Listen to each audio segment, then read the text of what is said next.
You may or may not know this, but astronauts can lose like 10% of their bone mass in just 30 days of being in outer space. That's extraordinary considering that human beings lose about 1% of their bone mass per year after the age of 30.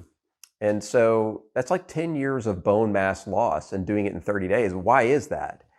Well, your skeletal system, the purpose of it has a lot of purposes, but there's two high-level purposes for this video. One is it holds us up, and two, it is a store of calcium.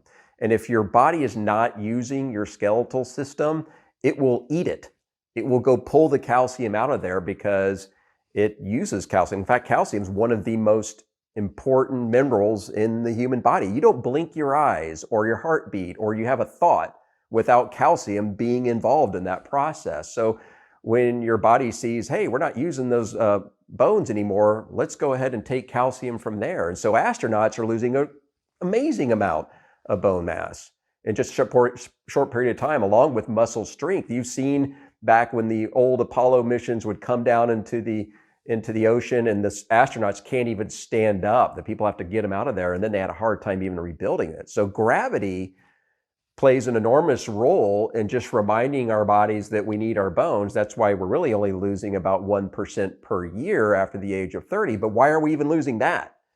We're losing that amount because we're not putting enough pressure on our bones. So if 1 g of force, the gravity of the Earth, is sufficient to really slow down your bone loss, more gravity is going to help your bones to grow. And that's really the essence of what it is that we do. You could see this even, in fact, with gymnasts.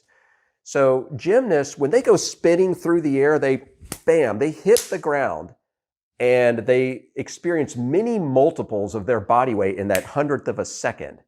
And as a result, gymnasts have some of the most powerful bones and muscles of any athlete around the world. So right there, you see lots of pressure builds really strong bones.